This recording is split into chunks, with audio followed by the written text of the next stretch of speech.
kita ini waktu sudah semakin lama berjalan cepat ya. Kita tanpa kita sadari ini kita sudah masuk di penghujung bulan November.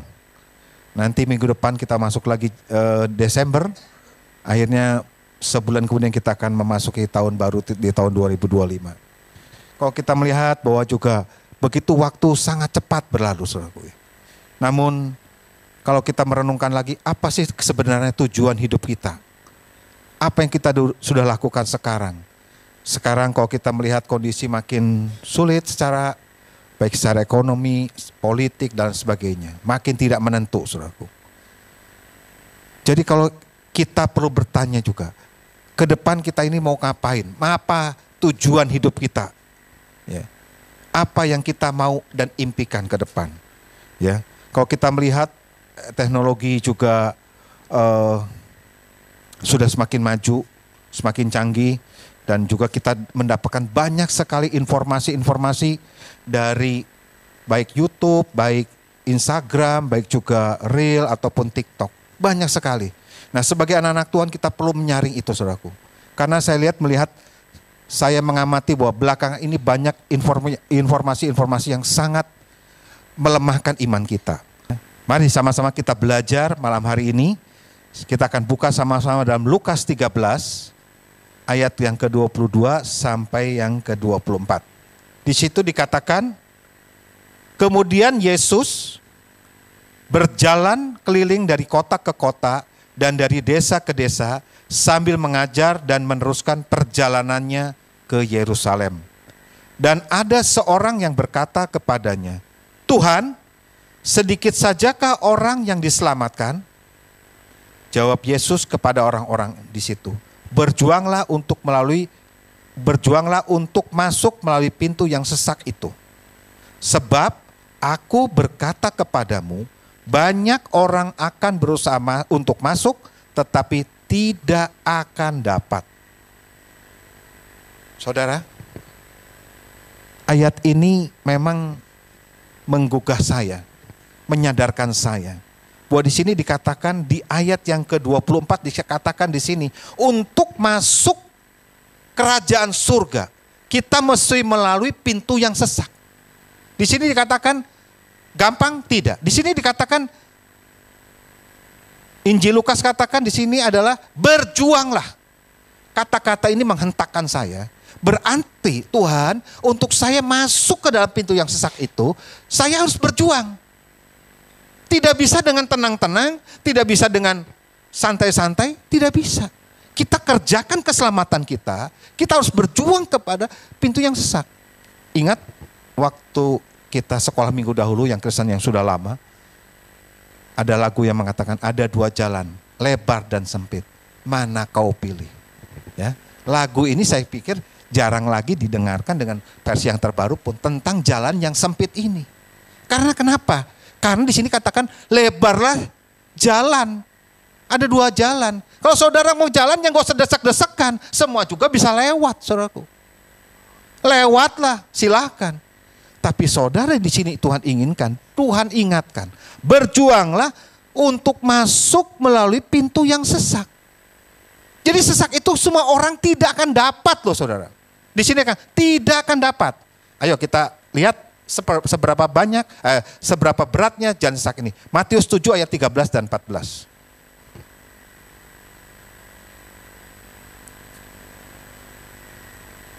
Sudah? Masuklah melalui pintu yang sesak itu, karena lebarlah pintu dan luas jalan yang menuju kepada kebinasaan, dan banyak orang yang masuk melaluinya. 14. Karena sesaklah pintu dan sempit jalan yang menuju kepada kehidupan, dan sedikit orang yang mendapatinya. Di sini dijelas dikatakan bahwa sesak. Jalan itu sempit sekali. Sebentar. Di sini dikatakan berarti banyak orang yang tidak akan bisa melalui jalan itu, saudaraku. Sangat sukar sekali. Dan kalau melihat jalannya sesak itu, kita bicara apa, saudaraku? Bicara tentang penderitaan. Kita dihimpit kiri kanan. Ya. Kita ingat peristiwa beberapa waktu yang lalu ketika di Korea ada peristiwa Halloween, masuk ke jalan satu jalan, orang desek-desekan sampai ada yang mati terinjak-injak.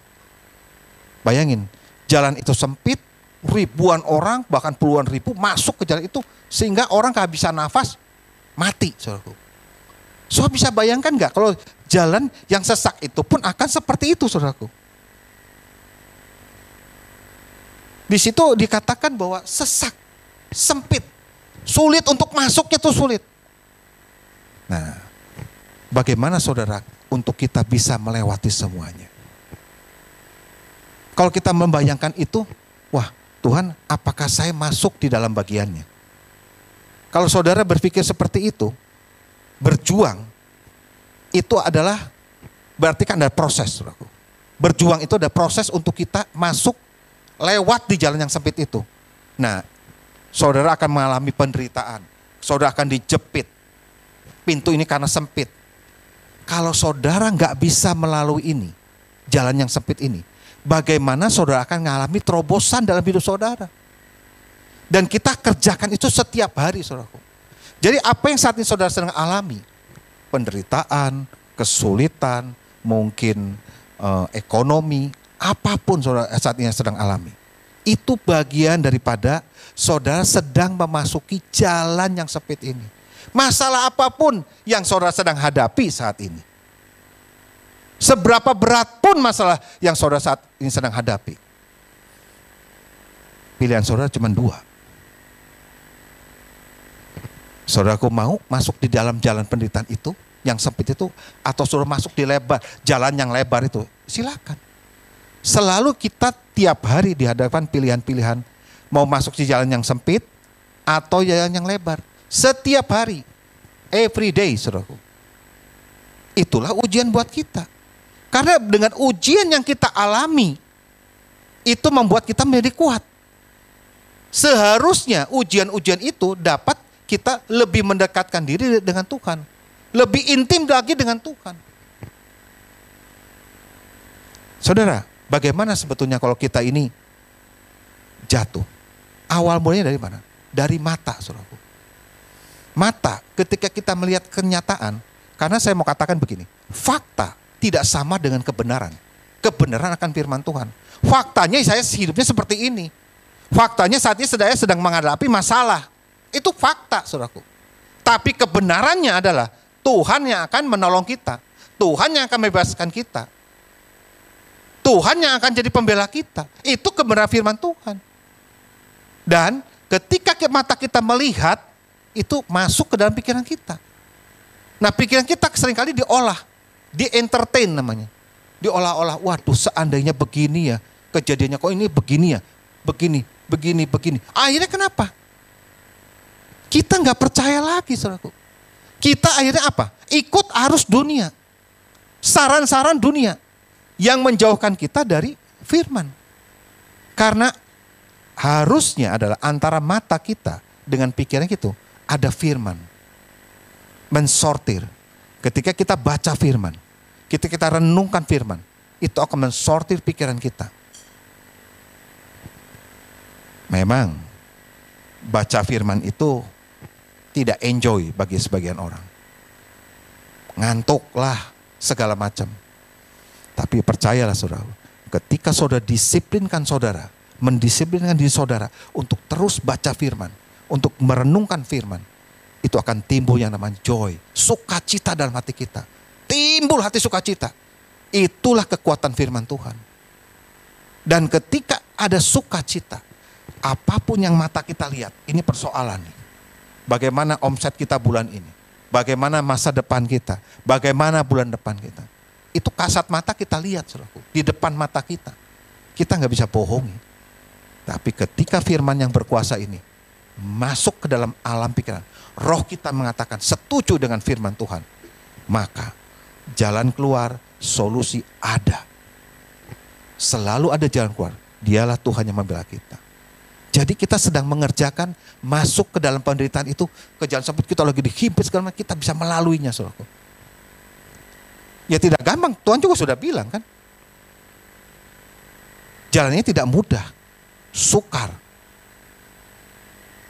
Tapi di sini dikatakan di dalam Matius 11 ayat yang ke-29 dan 30, di sini dikatakan, pikulah kuk yang kupasang dan belajarlah padaku, karena aku lemah lembut dan rendah hati, dan jiwamu akan mendapat ketenangan. Sebab kuk yang kupasang itu enak dan bebanku pun ringan. Artinya, di sini katakan pikulah kuk yang kupasang. Akhirnya Tuhan yang pasang. Tuhan izinkan sesuatu terjadi, beban hidup dalam hidup kita. Itu Tuhan izinkan. Di sini dikatakan, kok bisa di ayat 30 kata, sebab kuk yang kupasang itu enak dan bebanku pun ringan. Kenapa? Karena Tuhan jamin itu. Karena Tuhan yang pasang kuk itu dalam hidup kita. Makanya saudaraku, untuk kita masuk bisa melalui jalan yang sempit ini, kita mesti push hidup kita. Mesti dorong hidup kita. Supaya apa? Belajar lagi merenungkan firman Tuhan siang dan malam. Itu jalan satu-satunya. Karena Tuhan janjikan, pikulah kuk yang kupasang. Semula saya berpikir, wah aduh Tuhan, pikul itu kan berat. Ya. Tapi di sini Tuhan jamin, aku yang pasang loh, nak. Aku yang pasang loh. Kamu gak usah takut. Karena kuk yang kupasang itu enak dan bebanku pun ringan. Asal bersama dengan Tuhan Yesus. Saudara, sekadang kita ini kan bergerak di dalam marketplace ya, di dalam pekerjaan. Kita bergaul dengan banyak orang. Seringkali saran-saran itu, kita ada persoalan nih, seringkali ada saran-saran yang masuk. Ya betul, saran itu baik. Tapi percayalah saudara, apapun masalah saudara yang saudara hadapi, saran boleh, teman-teman saya boleh, aku doakan kamu. Saya alami saudaraku. Hanya saudara perlu saudara ketahui, hanya satu-satunya Tuhan yang sanggup menurut saudara. Pada akhirnya saudara sendirian, di kamar saudara menangis sendirian, tersungkur di bawah kaki Tuhan. Itu yang terbaik saudara. Minta pertolongan Tuhan. Nah ketika firman itu hidup dalam hati kita, pikiran kita semua dikuasai firman, maka itu ada solusi, ada sukacita yang keluar dari hati kita. Masalah boleh datang, masalah apapun boleh datang, sampai saudara bisa berkata, masalah boleh datang dalam hidupku, tapi Tuhan tetap jadi prioritas utamaku. Tuhanlah gunung batuku, Tuhanlah gembalaku yang baik. Ada sukacita, karena ketika saudara mengalami beban berat sekali pikul, ya memang kita nggak bohongi ya. Kita nggak bisa bohongi lah. Hati kita khawatir, takut. Itu pasti kita nggak bisa bohongi. Itu manusiawi saudaraku. Jangan sampai kita terbawa dengan arus duniawi. Orang-orang yang mengatakan, waduh masalah kamu berat ya. Kalau aku jadi kamu, aku nggak bisa sanggup mungkin. Tapi saya bilang, saya punya Allah yang sanggup. Saya punya Allah yang dahsyat. Saya punya Allah yang berkuasa atas segalanya. Kita hanya perlu percaya saja kepada Dia. Percayalah saudaraku, masalahmu tidak lebih besar daripada Tuhan kita. Amin saudaraku. Di sini dikatakan, jadi yang kita lawan hari-hari ini saudara adalah peperangan dalam pikiran kita. Yang mengintimidasi saudara. Supaya saudara tidak dapat lewat jalan yang sempit itu. Supaya engkau tidak dapat masuk ke dalam kerajaan surga. Itulah hambatannya saudaraku. Jadi di sini kenapa berat? Oh Tuhan tahu. Kenapa berat? Ya saya harus berjuang. Saya harus fight. Kalau enggak, engkau akan jadi orang kalah, pecundang, loser.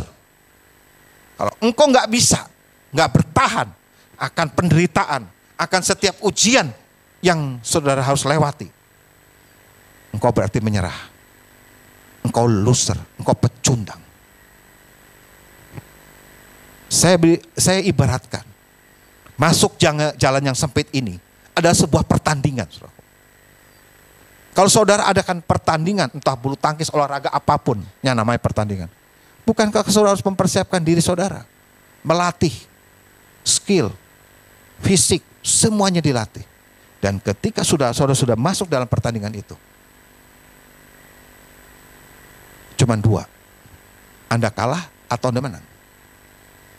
Tidak ada pilihan abu-abu, nggak ada. Nggak ada. Cuma dua, kalah atau menang. Demikian juga saudaraku, di dalam pertandingan kehidupan ini ada dua, saudara menang atau kalah. Pilihan ada di tangan saudara. Mau yang mana saudara pilih? Karena itu saudaraku, di hari-hari terakhir ini kita harus benar-benar berjuang, berusaha keras supaya kita sanggup melewati jalan ataupun pintu yang sesak itu. Supaya kita selamat. Kerjakan keselamatanmu ya dari sekarang saudaraku. Jadi saudara lulus ujian 1, persoalan sudah diatasi, sudah selesai, ada lagi nanti. Tidak bisa saudaraku. Musuh kita ini zona nyaman. Ya, kita mungkin saya ingat dulu partner saya berpikir bahwa sudah memiliki uang banyak, anak-anak sudah besar katanya. Gus, saya anak-anak udah besar lah, ya. Bisnis sudah jalan, ya sudah tinggal terima uang aja. Saya mau santai-santai. Nggak santai itu. Ada lagi masalah anaknya muncul, ada lagi masalah inilah, ada lagi masalah kesehatan lah, ada lagi gara-gara perutnya nggak bisa buang angin dan sebagainya. Itu semua jadi masalah, saudara. Apakah tenang? Enggak. Sampai kita menutup mata, tidak ada yang orang bebas masalah, saudaraku. Di sekarang aja banyak orang-orang yang telepon teman-teman saya dari luar kota. Pak, gimana kondisi begini ya? Frustasi ini. Yang nggak tahan ya udah jalan pintas, kabur. Orang depresi. Sekarang kalau kita melihat di Korea, di Jepang, orang banyak depresi. Bukan karena duitnya banyak. Tapi mereka merasa hatinya kosong. Akhirnya apa? Mengakhiri, bunuh diri. Kita banyak melihat kita di koran. Anaknya pendeta pun bisa bunuh diri. Ya kan? Karena mereka kosong. Nggak ada tujuannya apa hidup saya ke depan. Nggak ada, saudaraku. Tapi kalau saudara mengerjakan keselamatan. Oh Tuhan, aku ingin masuk ke dalam kerajaan surga. Saya harus kerjakan dari sekarang. Kalau saudara ingat, hadiah yang Tuhan berikan kepada kita kerajaan surga. Saudara akan berlomba-lomba. Saudara akan berjuang dengan segenap hati. Mempos diri saudara.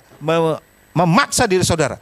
Untuk benar-benar dekat dengan Tuhan. Melekat dengan Tuhan. Jangan malah makin menjauh. Iya kan?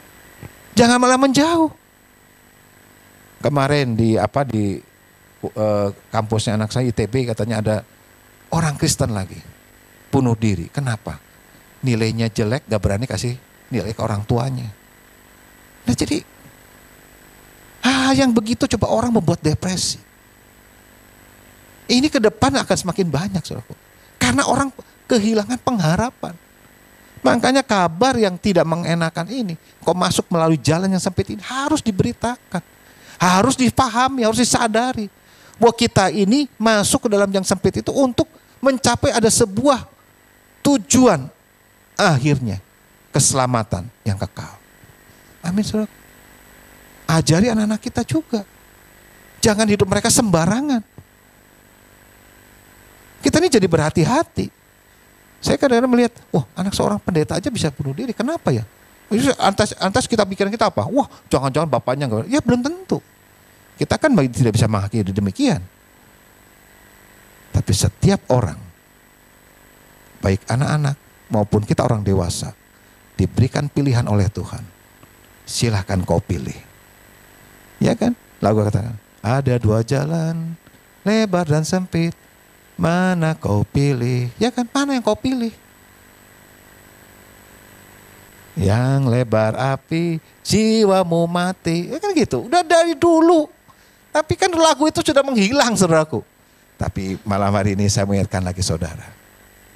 Selalu pilihan ada di tangan saudara. Ketika saudara dapat melewati itu, saya percaya. Ketika saudara menjadi kuat, hidupmu penuh dengan firman. Ya. Bukankah kita kalau ada masalah ini, saya merasa, ada masalah hari ini, saya banyak masalah juga. Saya membuat saya jadi makin dekat lagi, bangun mesbah lagi pribadi, doa lagi, lakukan lebih sungguh-sungguh lagi. Saya bilang Tuhan itu oke, semua ada baiknya lah. Tuhan aku bersyukur buat masalahku, itu membuat aku semakin dekat dengan Tuhan. Jangan saya menjauhkan persekutuan dengan Tuhan. mendekatkan kita dengan Tuhan. Tanpa Tuhan kita tidak dapat berbuat apa-apa, saudara. Percayalah. Tapi ada kekuatan baru yang Tuhan sediakan buat kita. Jadi saya percaya bahwa firman Tuhan yang mengatakan bahwa di dalam Matius 6 ayat 23, carilah dahulu kerajaan ada kebenarannya, maka semuanya akan ditambahkan kepadamu. Itu benar. Ditambahkan dalam segala hal.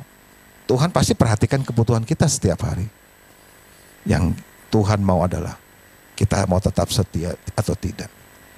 Dari pikiran dulu kita mulai. Saya ingat sekali kisah di Raja-Raja, kisah Nabi Elia. Bayangin, 450 Nabi Baal dikalahkan dengan kuasa Tuhan. Tapi hanya dengan omongan satu orang yang hendak membunuh dia, ketakutan. Ya, bayangin, itu ada proses, saudaraku. Orang jatuh bangun itu biasa. Saudara jatuh lagi, oh jangan sama, waduh saya berdosa, udahlah saya nggak layak lah, udahlah daripada gitu, nggak ada Tuhan-Tuhanan lagi lah, udah saya. Nah itu Anda sudah melepaskan diri, menjauh dari Tuhan. Ya kan ada yang gitu kan, banyak yang begitu, teman-teman. Udahlah nggak usah Tuhan-Tuhanan lah, apa Tuhan nggak ada perubahan hidup saya, sama aja, saya percaya tidak percaya sama aja. Nah menyerah, saudara. Silakan, itu pilihan, saudara. Kita kan tidak bisa memaksakan orang memilih. Makanya dibilang kalau jalan yang lebar tuh ya monggo, melenggang saja, melenggang kangkung saja, udah silahkan. Tapi saudara ketika menjatuhkan kepada Tuhan, aku mau masuk dalam jalan sempit itu. Maka ada konsekuensi, ada penderitaan, ada ujian. Apakah ujian itu semua membuat kita semakin dekat dengan Tuhan? Ya, asal kita mau merenungkan. Pikiran kita dikuasai firman. Ada seorang hamba Tuhan yang mengatakan, kita tidak bisa membiarkan burung terbang di atas kepala kita. Kan kita tidak bisa. Dia terbang aja. Yang kita bisa adalah ketika burung itu mau bersarang di kepala kita, mau bertelur di kepala kita bisa halau dia.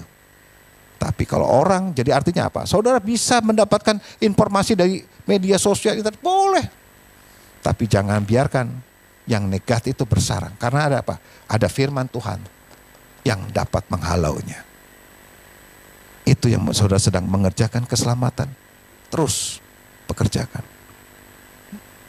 Maka saya percaya bahwa apa yang firman Tuhan dikatakan dalam 1 Korintus 2 ayat 9 dikatakan.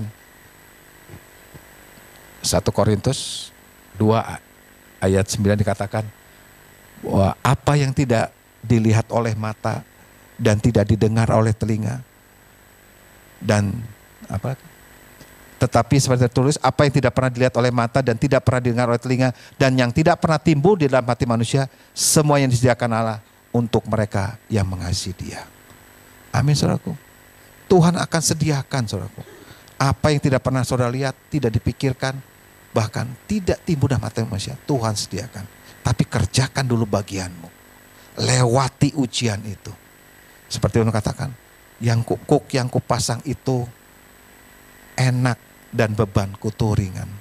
Jadi kalau saudara mindset saudara, pikiran saudara sudah merasakan bahwa oh itu kuk itu enak, ringan, ya ringan. Kalau saudara, aduh ini berat sekali, berat. Jadi saya percaya firman ini juga akan mengubah mental saudara. Bukan mental pengemis, tapi mental seorang the winner, seorang pemenang. Karena kita sesungguhnya lebih dari pemenang. Amin, saudaraku. Mari saudara kita belajar malam hari ini. Ayo masuk dalam pintu yang sesak itu. Alami. Jangan ngeluh, saudaraku. Tapi tetap percaya. Tuhan memberikan kekuatan kepada kita. Saya percaya kita sanggup. Karena Tuhan yang bilang. Kalau Tuhan bilang sanggup, ya sanggup. Pasti Tuhan mampukan kita. Amin, saudaraku. Saudara, kalau kita baca di dalam Alkitab, Tuhan Yesus sudah berapa kali mengatakan dan selalu mengatakan bahwa di dunia ini kamu akan menderita aniaya. Akan banyak penderitaan yang kita alami sebagai umat Tuhan. Tapi Tuhan Yesus juga berjanji. Dikatakan, ketahuilah bahwa aku sudah mengalahkan dunia. Kalau kita mau tinggal di dalam Tuhan, kalau kita mau berpegang kepada kebenaran firman Tuhan, kalau kita mau berdiri di atas batu karang yang teguh, yaitu firman Tuhan, Kalau kita sungguh-sungguh mempercayai Tuhan, Tuhan katakan, nak, Tuhan sendiri yang akan memberi kekuatan kepada kita. Dia sendiri yang akan membawa kita dari satu kemenangan kepada kemenangan yang lain. Kita mengenal firman Tuhan dengan tujuan bahwa kita sadar bahwa hidup kita tanpa Tuhan tidak bisa berbuat apa-apa. Makanya firman Tuhan mengatakan, seperti tadi yang disampaikan, Roh Tuhan tinggal di dalam kita. Roh Tuhan tinggal di dalam kita bukan buat variasi, tapi untuk apa? Tuhan berkata, nak, biar rohku yang menjalani hidupmu. Izinkan Tuhan yang bekerja di dalam hidup kita. Izinkan Tuhan yang melakukan melalui kita. Makanya perlu kita sungguh-sungguh, Bapak Ibu, dikatakan melekat kepada Tuhan. Terhubung dengan Tuhan, dikatakan terhubung dengan Tuhan. Firman Tuhan adalah dasar kehidupan kita. Kita harus lebih banyak menyediakan waktu, Bapak Ibu. Di tengah-tengah keadaan yang tidak menentu di depan, kita harus banyak menyediakan waktu untuk kita bersekutu dengan Tuhan, mendengar firman Tuhan, merenungkan firman Tuhan, dan mengizinkan Roh-Nya yang tinggal di dalam kita memimpin hidup kita. Biarkan dorongan Roh Kudus yang memimpin kita.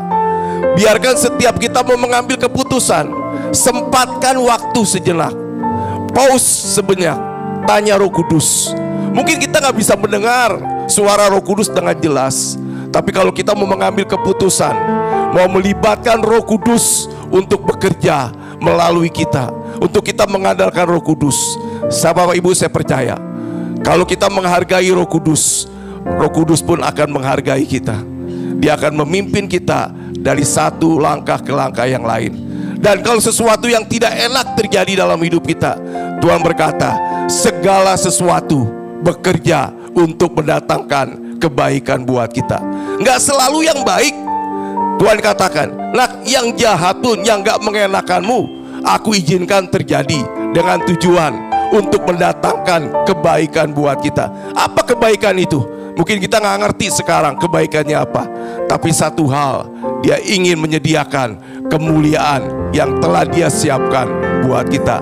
Tetap setia kepada Tuhan, tetap berpegang teguh kepada firman-Nya, tetap mencintai Tuhan, tetap fokus kepada Tuhan, tetap berdiri di atas batu karang. Apapun yang terjadi, saya percaya Bapak Ibu, semua Tuhan izinkan terjadi untuk mendatangkan kebaikan buat kita, yaitu orang-orang yang mengasihi Dia, orang-orang yang dipanggil, dipilih, dan benar-benar disediakan kemuliaan buat kita. Percaya Bapak Ibu. Mari kita nyanyikan lagu ini lagi. Ku terhubung denganmu. Biarlah ini menjadi deklarasi kita. Tuhan, aku mau terhubung selalu denganmu. Aku mau selalu melekat denganmu, Tuhan. Firman-Mu itulah dasar hidup. Aku mau menjadikan firman-Mu sebagai dasar kehidupanku, yang berdaulat penuh atas hidupku, Tuhan. Denganmu selalu melekat di hatimu. Firman-Mu itulah dasar hidupku, yang berdaulat atasku. Terima kasih Tuhan untuk kebenaran firman-Mu yang boleh kami dengar malam hari ini. Kau berkati Pak Agus Wahyudi yang telah membagikan Tuhan kebenaran firman-Mu. Terima kasih untuk firman-Mu yang menguatkan kembali kami Tuhan, yang menyadarkan kami, sehingga pada waktu kami mengalami hal-hal yang gak enak, firman-Mu malam ini mengingatkan kembali kepada kami. Ada pintu yang kecil yang harus kami lalui. Ada desakan-desakan, ada tekanan-tekanan yang harus kami lalui Tuhan. Tapi kami percaya Roh-Mu yang ada di dalam kami, tanda bahwa Engkau menyertai kami, Engkau yang menolong kami, Engkau yang mendampingi kami, Engkau yang membawa kami masuk dalam rencana-Mu dan kehendak-Mu. Terima kasih Tuhan, terima kasih. Di dalam nama Tuhan Yesus kami berdoa dan mengucap syukur. Haleluya, amin.